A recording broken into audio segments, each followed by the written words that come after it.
Good morning, students. Now discuss about nutrition food supplying system. Energy is needed maintain the working of our body. మన body పని చేయడానికి energy need. We get energy from the food which we eat. ఈ ఎనర్జీని ఫుడ్ని తినటం ద్వారా మనం పొందుతాం. ఫుడ్ తీసుకోవడం ద్వారా ఎనర్జీని బాడీ గెయిన్ చేయడాన్నే న్యూట్రిషన్ అని అంటాం. Nutrition mainly two type. First autotrophic nutrition, heterotrophic nutrition. First discuss about autotrophic nutrition.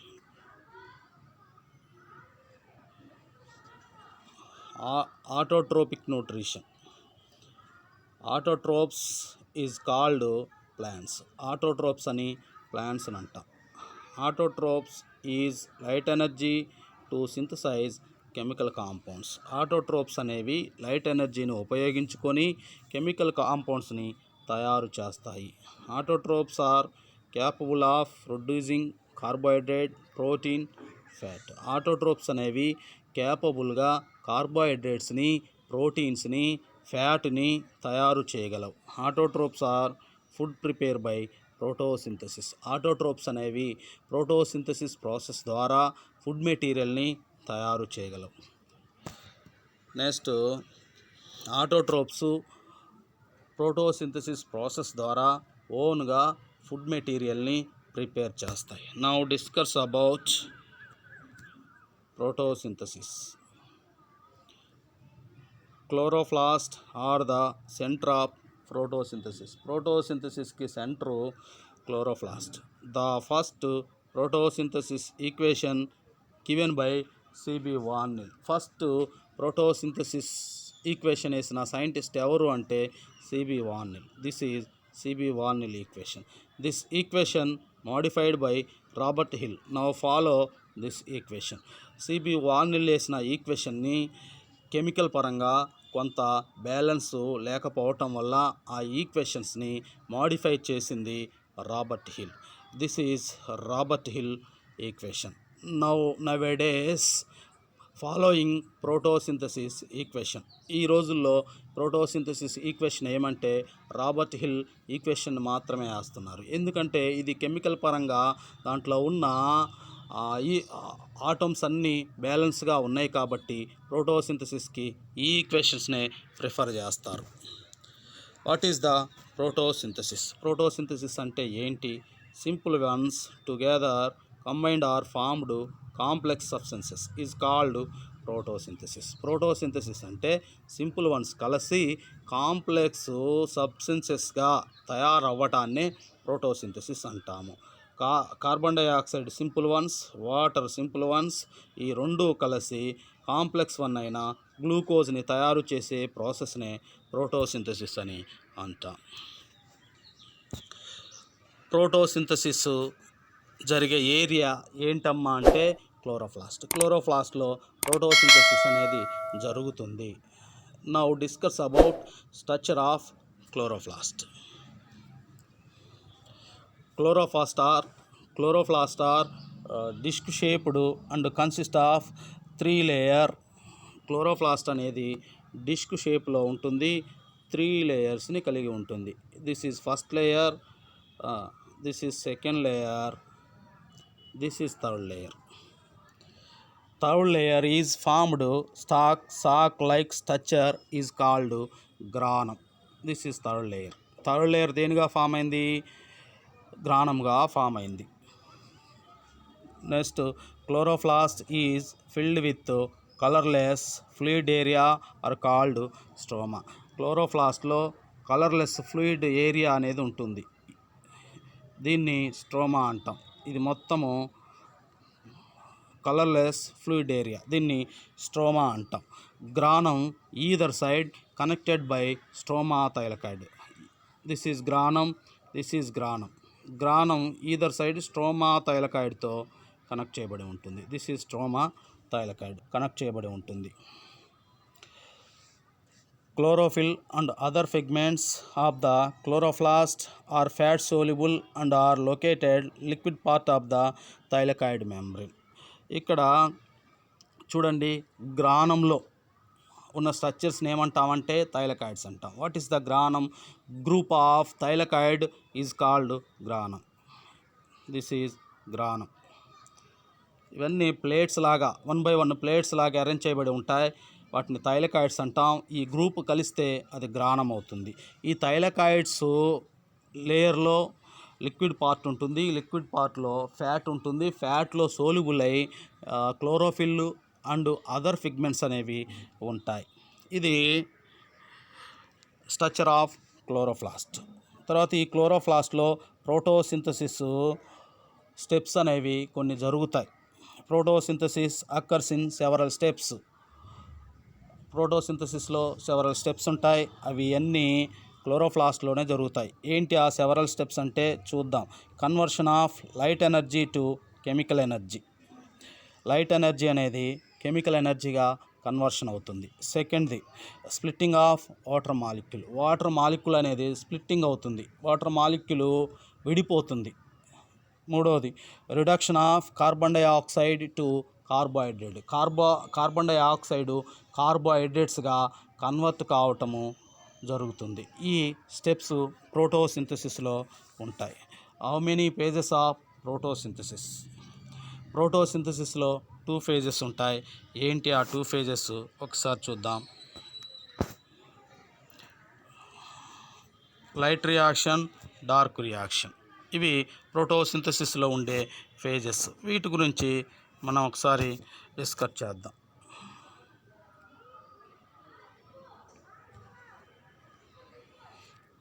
Light reactions. Granum is site of the light reaction. Granum, క్లోరోప్లాస్ట్లో ఉన్న గ్రానం అనేది లైట్ రియాక్షన్ జరిగే place. Steps of light reaction. Step 1, chlorophyll is activated by solar energy. Solar energy వల్ల chlorophyll అనేది active చేయబడుతుంది. Step 2, splitting of water molecule by activated chlorophyll.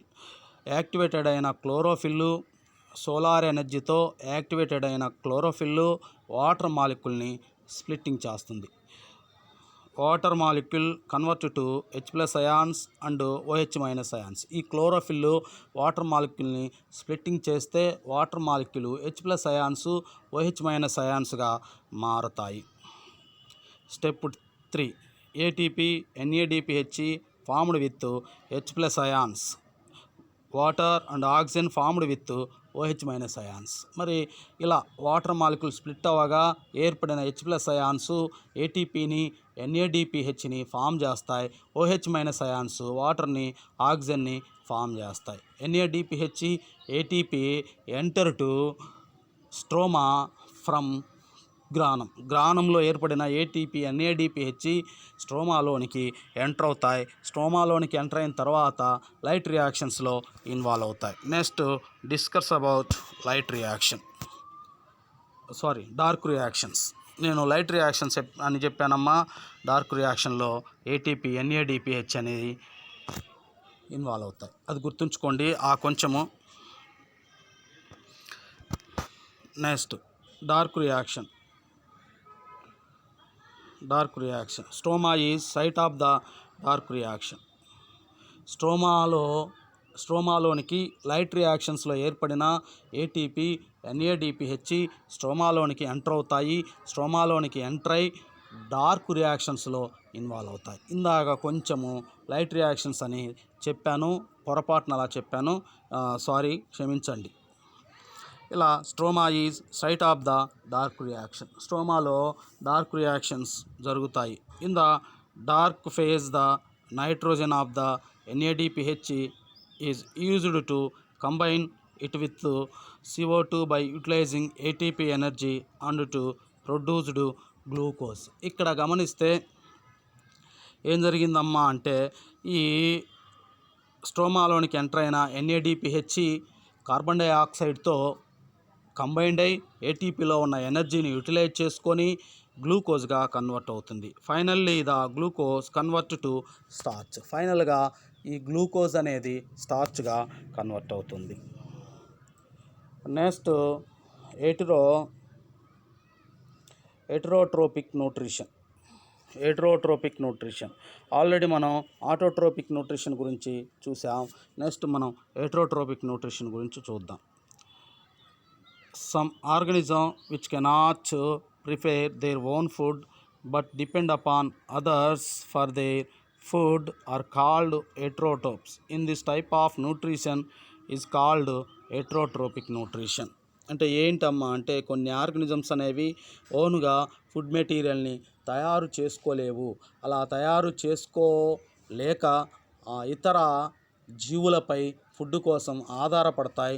ఇలా ఆధారపడితే వాటిని హెటరోట్రోప్స్ అంటాం.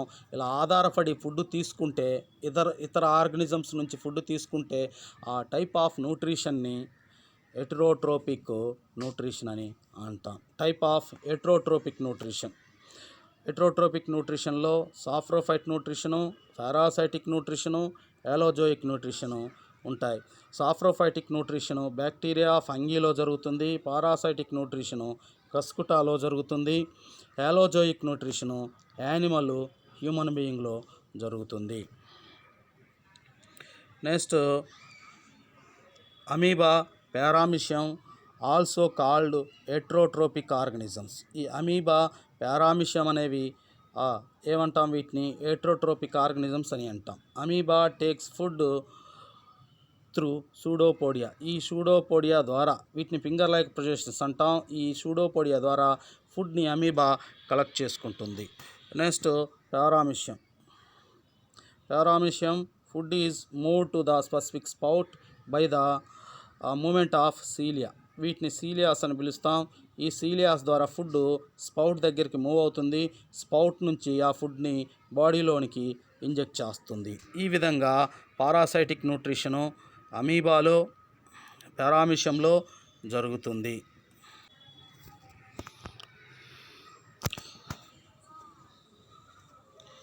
Next heterotrophic nutrition in cuscuta. కస్కుటాలో heterotrophic nutrition జరుగుతుంది. ఏ type heterotrophic nutrition జరుగుతుందమ్మా అంటే పారాసైటిక్ హెటరోట్రోపిక్ న్యూట్రిషన్ జరుగుతుంది కస్కుటాలో. Parasitic nutrition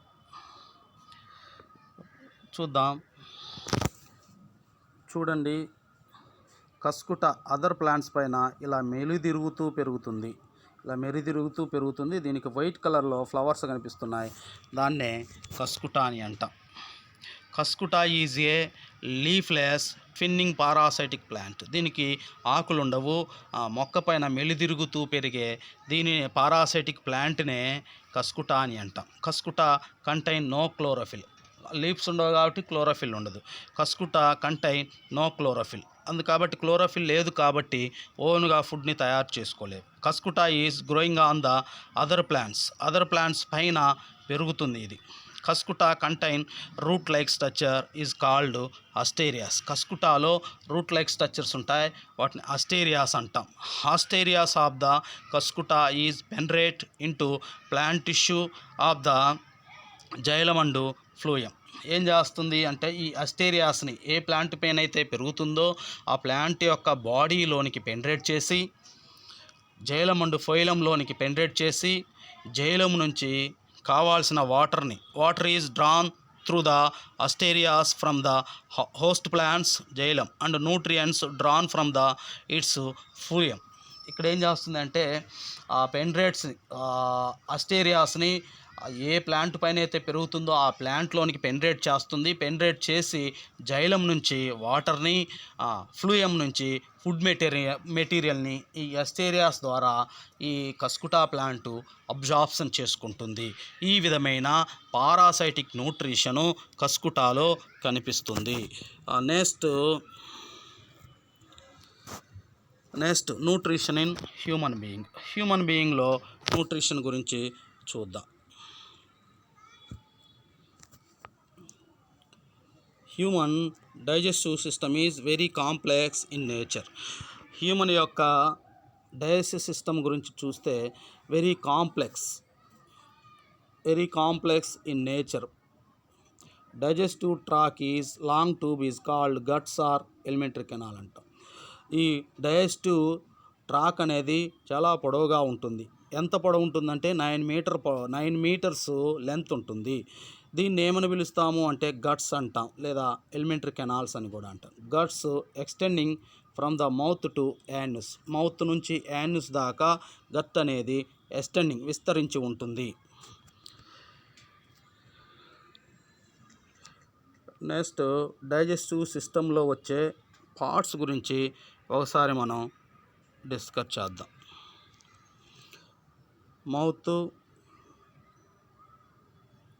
mouth, oral cavity, oesophagus, stomach. This is oesophagus. Stomach, small intestine, large intestine, rectum, anus. చిన్న హోల్ని యానస్ అంటాం. Rectum అంటే మలము స్టోర్ అయ్యే పార్ట్ రెక్టమ్ ఇవి. తర్వాత దీంట్లో వచ్చే గ్లాండ్స్ ఏమేం గ్లాండ్స్ ఒకసారి చూస్తే డైజెషన్ గ్లాండ్స్ అంటాం వాటిని. Salivary glands, liver gland, mixed gland అంటే ప్యాంక్రియాస్. మన బాడీలో లార్జెస్ట్ గ్లాండ్ అని లివర్ని అంటాం, మిక్స్డ్ గ్లాండ్ అని ప్యాంక్రియాస్ అని అంటాం. ఈ గ్లాండ్స్ డైజెషన్లో ఇన్వాల్వ్ అవుతాయి. డైజెషన్కి అవసరమైన ఎంజైమ్స్ని డైజెషన్ ట్రాక్లోనికి ఈ గ్లాండ్స్ రిలీజ్ చేస్తాయి. ఆ ఎంజైమ్స్ ద్వారా ఫుడ్ అనేది డైజెషన్ అవుతుంది. ఒకసారి మనం సాల్వరీ గ్లాండ్స్ చూస్తాం. ఎన్ని సాల్వరీ గ్లాండ్స్ ఉంటాయంటే 3 పెయిర్ సాల్వరీ గ్లాండ్స్ ఉంటాయి. ఎక్కడెక్కడ ఉంటాయి ఏవంటే ear beneath, upper jaw lower jaw connect అయ్యే ఏరియాలో ear beneath, eye beneath 1 pair, తర్వాత tongue beneath 1 pair. 3 pairs human బీయింగ్లో ఏముంటాయి? సాల్వరీ గ్లాండ్స్ ఉంటాయి. Salivary glands open into mouth through salivary duct. Salivary duct ద్వారా సాల్వరీ గ్లాండ్స్ అనేవి మౌత్లోనికి open అవుతాయి. నెక్స్ట్ డైజెషన్ ప్రాసెస్ గురించి ఒకసారి మనం చూద్దాం.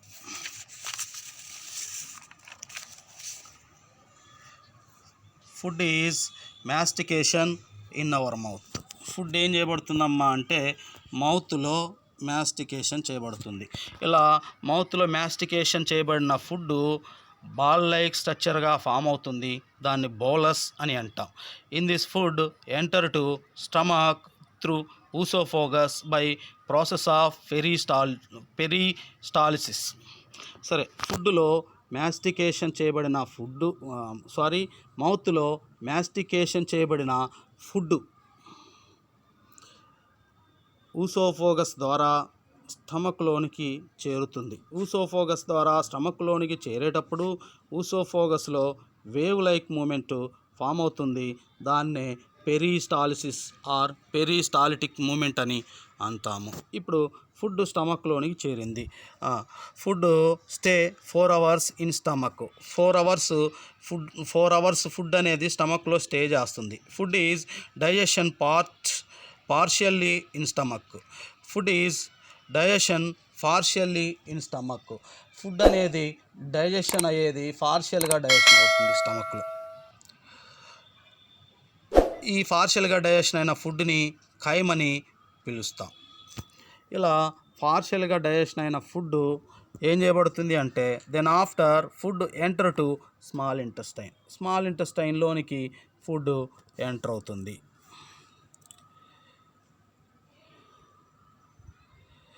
Then after food enter to small intestine, food is digestion completely in this area by intestinal juice. Small ఇంటెస్టైన్లోనికి food వెళ్ళిన తర్వాత ఇంటెస్టైనల్ జ్యూస్ ద్వారా స్మాల్ ఇంటెస్టైన్లో ఫుడ్ కంప్లీట్గా డైజెషన్ అవుతుంది. Small intestine walls contain finger like projections is called villi. Small ఇంటెస్టైన్లో finger like projections ఉంటాయి. ఆ ఫింగర్ లైక్ ప్రొజెక్షన్స్ని విల్లీస్ అని అంటాము. The digested food which is observed through the villi of the small intestine goes in to our blood. ఏం జరుగుతుంది అంటే ఈ కంప్లీట్గా డైజెషన్ అయిన ఫుడ్ని విల్లైస్ అబ్జార్ప్షన్ చేసుకొని బ్లడ్లోనికి సెండ్ చేస్తాయి. అలా వెళ్ళిపోయిన తర్వాత ఫుడ్ అంతా బ్లడ్లోనికి కంప్లీట్గా డైజెషన్ అయిన ఫుడ్ బ్లడ్లోనికి వెళ్ళిన తర్వాత అన్డైజెస్టెడ్ ఫుడ్ అనేది మిగిలి ఉంటుంది. Undigested food material fast to the large intestine. In this material expel through anus. ఈ విధంగా స్మాల్ ఇంటెస్టైన్ నుంచి అన్డైజెస్టెడ్ ఫుడ్ మెటీరియల్ లార్జ్ ఇంటెస్టైన్లోనికి చేరి లార్జ్ ఇంటెస్టైన్ నుంచి యానస్ ద్వారా బాడీ అవుట్ సైడ్కి ఎక్స్పెల్ చేయబడుతుంది. ఈ విధంగా డైజెషన్ ప్రాసెస్ అనేది ఉంటుంది. Next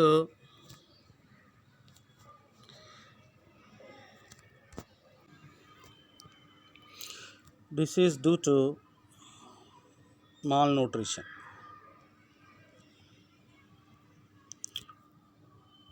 Our diet should be balanced diet which contain proper amount of carbohydrate, proteins, vitamin, mineral, salts and fats. మన డైట్ అనేది బ్యాలెన్స్డ్ డైట్ అయి ఉండాలి. దాంట్లో carbohydrates, proteins, vitamins, fats, minerals అన్నీ ప్రాపర్గా ఉండాలి. 2/3 of world population in affected by food related diseases. ప్రతి ముగ్గురులో ఇద్దరు ఫుడ్ రిలేటెడ్ డిసీజ్తో బాధపడుతున్నారు. What is the mall nutrition? Eating of food that does not have one or more than one nutrients in required amount is noun as mall nutritions. మనం తీసుకునే ఫుడ్లో 1 are more nutrients loss అయ్యి ఉంటే అలాంటి ఫుడ్ని తీసుకోవడాన్నే mall nutrition అని అంటాం. Mall nutritions 3 types: calorie mall nutritions, protein mall nutritions, protein calorie mall nutrition. Calories అని ఎనర్జీనిచ్చే వాటిని కెలోరీస్ అంటాం. మన బాడీకి ఎనర్జీ ఇచ్చేవి గ్లూకోజు, ఫ్యాట్, వీటిని కెలోరీస్ అని అంటాము. ఎక్కువగా మాల్ న్యూట్రిషన్ డిసీజెస్తో సఫర్ అయ్యేది childrens. Let us observe harmful effect of malnutrition in childrens. ఎక్కువగా చిల్డ్రన్స్ మాల్ న్యూట్రిషన్ డిసీజెస్తో సఫర్ అవుతారు. The first malnutrition disease kwashiorkor disease. Kwashiorkor word African word. Kwashiorkor means negligency child. This is due to protein deficiency in diet. మనం తీసుకునే ఫుడ్లో protein deficiency అవ్వటం వల్ల ఈ kwashiorkor disease అనేది వస్తుంది. Body parts became swollen due to accumulation water in the inter cellular space. మరి ఆ సెల్స్ మధ్య గ్యాప్స్ ఏర్పడి ఆ గ్యాప్లో వాటర్ చేరుతుంది. వాటర్ చేరి బాడీ అంతా స్మోలెన్ అయినట్లు కనిపిస్తుంది. Symptoms: very poor muscle development. Muscles పూర్గా డెవలప్ అయి ఉంటాయి. స్మోలెన్ లెగ్స్, కాళ్ళు స్మోలెన్ అయి ఉంటాయి. ఫ్లాఫీ ఫేస్, పాలిపోయిన ముఖము. డిఫికల్ట్ టు ఈట్, ఫుడ్ తీసుకోవడానికి డిఫికల్ట్గా ఉంటుంది వీరికి. డయేరియా, డ్రై స్కిన్ కనిపిస్తాయి. డయేరియా అంటే వాటర్ మోషన్స్. డ్రై స్కిన్, చర్మము పొడిబారిపోయి ఉంటుంది. ఇలాంటి సిమ్టమ్స్ క్వాషియోర్కర్ డిసీజ్లో కనిపిస్తాయి. నెక్స్ట్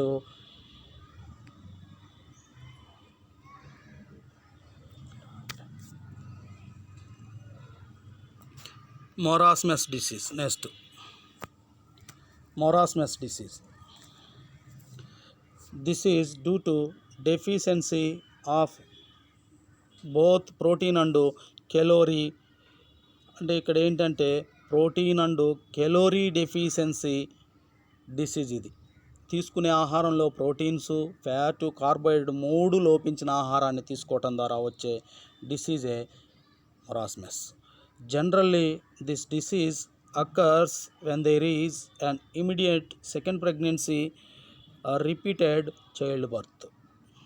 ఇక్కడ జనరల్గా ఏం జరుగుతుంది అంటే ఫస్ట్ డెలివరీ అయిపోయిన తర్వాత వెంటనే సెకండ్ ప్రెగ్నెన్సీ ఫామ్ అవ్వటం, పూర్ పీపుల్ అయ్యి ఉండి వారికి సరైన న్యూట్రియంట్స్ పట్ల అవగాహన లేకపోవటం, న్యూట్రియంట్స్ తీసుకోవడానికి సరైన అమౌంట్ లేకపోవటం, ఇవన్నీ కారణాలు మొరాస్మస్ డిసీజెస్కి కారణమవుతాయి. రిపీట్ చైల్డ్ బర్త్ కూడా మొరాస్మస్ డిసీజ్కి కాజ్ అవుతుంది.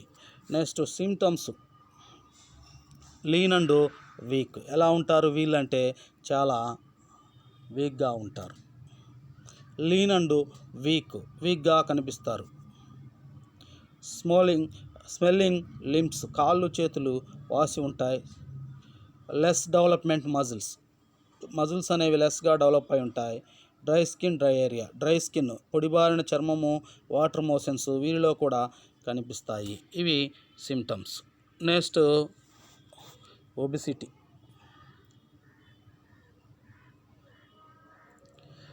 This is due to over eating and excess of energy intake. ఈ ఒబిసిటీ అనేది ఎక్కువ ఎక్సెస్ ఎనర్జీ ఫుడ్ని తీసుకోవటం వల్ల ఈ ఒబిసిటీ వస్తుంది. It is big health hazard. ఇది ఒక హానికరమైన ప్రాబ్లం. ఆరోగ్యానికి ఇది హానికరమైన problem. Obese childrens when grows they will be target of many disease like diabetes, cardiac vesicular, renal, gall bladder problems. ఇక్కడ ఒబిసిటీ ఉన్నవాళ్ళు చిల్డ్రన్స్ ఎక్కువగా డిసీజెస్కి టార్గెట్ అవుతారు. వాళ్ళు వచ్చే డిసీజెస్ ఏంటమ్మా అంటే డయాబెటీస్, కార్డియోవెస్కులర్ డిసీజెస్ అంటే హార్ట్ ప్రాబ్లమ్స్, రీనల్ డిసీజెస్ అంటే kidney problems, gall bladders problems, ఇది లివర్లో ఉంటుంది గాల్ బ్లాడర్ ప్రాబ్లమ్స్. ఇలాంటి ప్రాబ్లమ్స్ పిల్లల్లో ఒబిసిటీ వల్ల ఫామ్ అవుతాయి.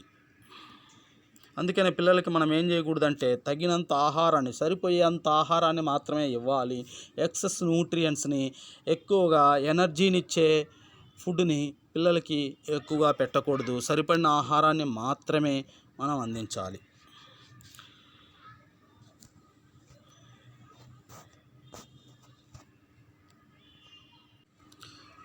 Next vitamin deficiency diseases. Vitamins are organic substances. Vitamins అనేవి కర్బన పదార్థాలు. They are required in small quantity in our body is called micronutrients. మన బాడీకి ఎక్కువ మోతాదులో అవసరమైన ఫుడ్ మెటీరియల్ని మ్యాక్రోన్యూట్రియంట్స్ అంటాం. మన బాడీకి ఎక్కువ మోతాదులో అవసరమైనవి కార్బోహైడ్రేట్స్, ఫ్యాటు, ప్రోటీన్స్, వీటిని మ్యాక్రోన్యూట్రియంట్స్ అంటాం. విటమిన్స్ మన బాడీకి తక్కువ మోతాదులో అవసరమవుతాయి కాబట్టి వీటిని మైక్రోన్యూట్రియంట్స్ అని అంటాం. Vitamins not synthesized in the body, we don't generally suffer from vitamin deficiency. అయితే మన బాడీకి విటమిన్స్ ఫుడ్ ద్వారా సప్లై కాకపోయినా కూడా విటమిన్ డెఫిషియన్సీ డిసీజ్తో బాడీ అనేది సఫర్ కాదు. కారణం ఏంటి అంటే vitamin is synthesized our small intestine by bacteria. మన స్మాల్ ఇంటెస్టైన్లో ఈచ్రీసియా కోలై అనే బ్యాక్టీరియా ఉంటుంది. ఈచ్రీసియా కోలై అనే బ్యాక్టీరియా విటమిన్స్ని సింథసిస్ చేస్తుంది. Next vitamins are classified into 2 groups. విటమిన్స్ని ఎవరు 2 గ్రూప్స్గా క్లాసిఫై చేశారు. ఏంటి అంటే వాటర్ సోల్యుబుల్ విటమిన్, రెండోది fat soluble vitamin. Next water soluble విటమిన్స్ని, ఫ్యాట్ సోల్యుబుల్ విటమిన్స్ని మనం ఒకసారి డిస్కస్ చేద్దాం. Water soluble vitamin B complex విటమిన్ని, సి విటమిన్ని వాటర్ సోల్యుబుల్ విటమిన్ అంటాం. ఫ్యాట్ సోల్యుబుల్ విటమిన్ ఏడిఈకే విటమిన్ని ఫ్యాట్ సోల్యుబుల్ విటమిన్ అని అంటాము. విటమిన్స్ని ఫస్ట్ టైం ఎవరు డిస్కవర్ చేశారు అంటే ఫంక్ అనే సైంటిస్టు 1912లో 1912వ సంవత్సరంలో 1912లో విటమిన్స్ని ఫస్ట్ టైం ఫంక్ అనే సైంటిస్టు డిస్కవర్ చేయటం జరిగింది. నెక్స్ట్ విటమిన్స్ యొక్క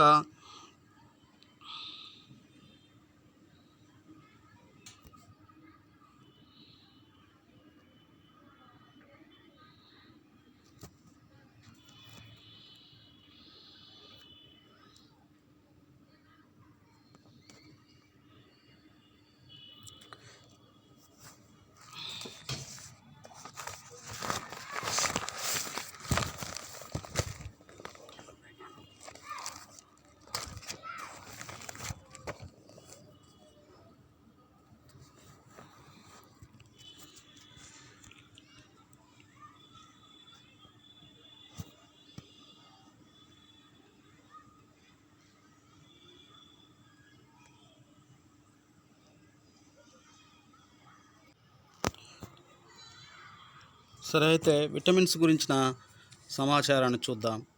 వాటర్ సోల్యుబుల్ విటమిన్స్ గురించి ఫస్ట్ చూద్దాం. వాటర్ సోల్యుబుల్ విటమిన్స్లో ఉన్న బి కాంప్లెక్స్ విటమిన్ గురించి చూద్దాం. బి కాంప్లెక్స్లో దాదాపు 8 విటమిన్స్ ఉంటాయి. వాటి గురించి ఒకసారి చూద్దాం.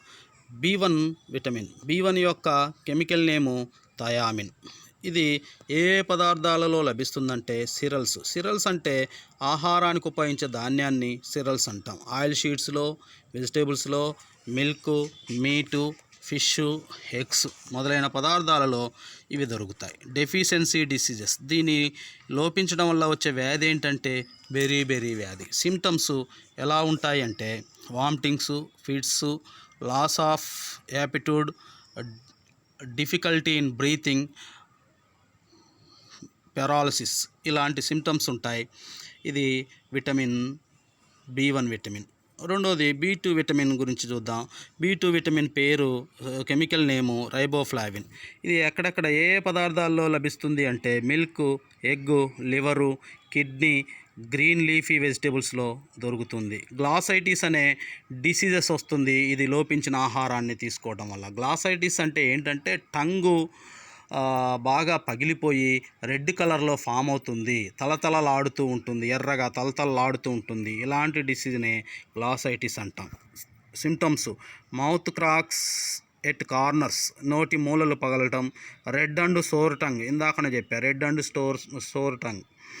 ప్రోటోఫోబియా అంటే లైట్ని చూస్తే భయపడతారు. స్కేలీ స్కిన్, పులుసుల లాంటి చర్మం ఏర్పడుతుంది ఇది.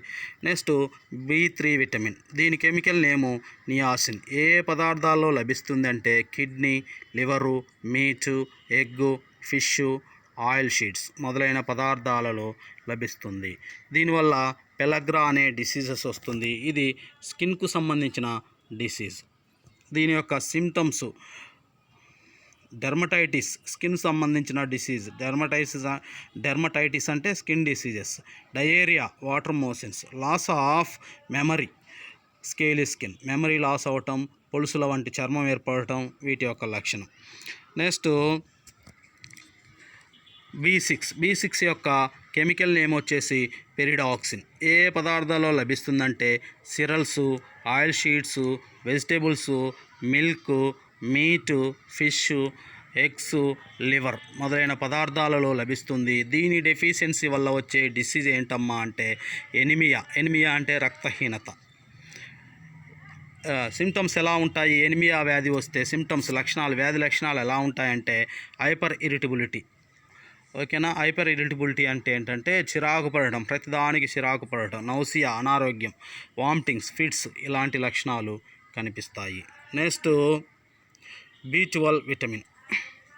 దీన్ని సైనకోబాల్మిన్, దీని యొక్క కెమికల్ నేము. ఇది అవర్ ఇంటెస్టైన్లో ఉన్న బ్యాక్టీరియా తయారు చేస్తుంది. దీని డెఫిషియన్సీ డిసీజెస్ ఏంటమ్మా అంటే పెర్నీషియస్ ఎనిమియా, హానికర రక్తహీనత ఏర్పడుతుంది దీని డెఫిషియన్సీ డిసీజెస్ వల్ల.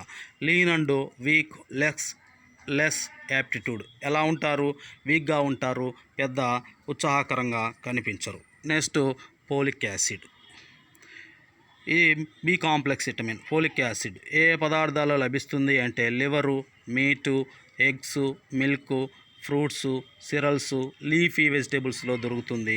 దీని యొక్క డెఫిషియన్సీ వల్ల వచ్చే డిసీజెస్ ఏంటమ్మా అంటే బర్నింగ్ ఫీట్స్, కాళ్ళ మంటలు. సిమ్టమ్స్ తెలిసిందే, వాకింగ్ ప్రాబ్లమ్స్ ఇలాంటివి ఏర్పడతాయి.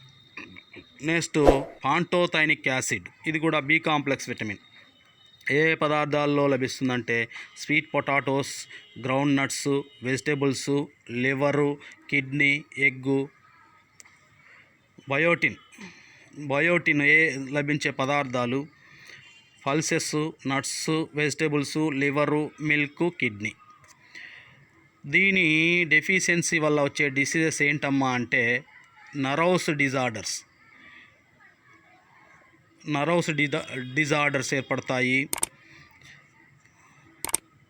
సిమ్టమ్స్ ఫ్యాటిగ్యూ అంటే అలసట, అలసిపోవటం, తొందరగా అలసిపోతూ ఉంటారు. మెంటల్ డిప్రెషన్స్, మజిల్ పెయిన్స్ ఇలాంటివి బయోటిన్ విటమిన్ డెఫిషియన్సీ వల్ల వచ్చే వ్యాధి లక్షణాలు. వచ్చే వ్యాధి ఏంటమ్మా అంటే నర్వస్ డిజార్డర్. బయోటిన్ డెఫిషియన్సీ వల్ల వచ్చే వ్యాధి నర్వస్ డిజార్డర్. నెక్స్ట్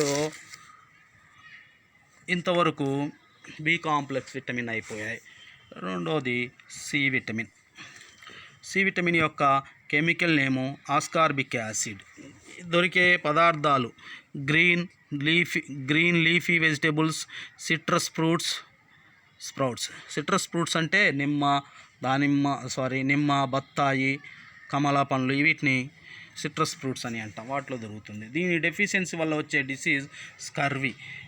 ఈ సిమ్టమ్స్ ఏంటి? ఈ డిసీజ్ సిమ్టమ్స్ ఏంటంటే delay in healing of Hund's, గాయాలు మానటం లేట్ అవుతాయి. ఫ్రాక్చర్ ఆఫ్ బోన్స్, ఎముకలు ఫ్రాక్చర్ అవుతాయి. ఇవి ఇంతవరకు వాటర్ సోల్యుబుల్ విటమిన్స్ గురించి అయిపోయింది. నెక్స్ట్ ఫ్యాట్ సోల్యుబుల్ విటమిన్స్ గురించి చూద్దాం. Fat soluble vitamins. Fat soluble vitamins ఏమేమి ఉన్నాయమ్మా అంటే ఏడిఈకే, హెడేక్ అని గుర్తుపెట్టుకుంటే మనకి ఈజీగా ఉంటుంది.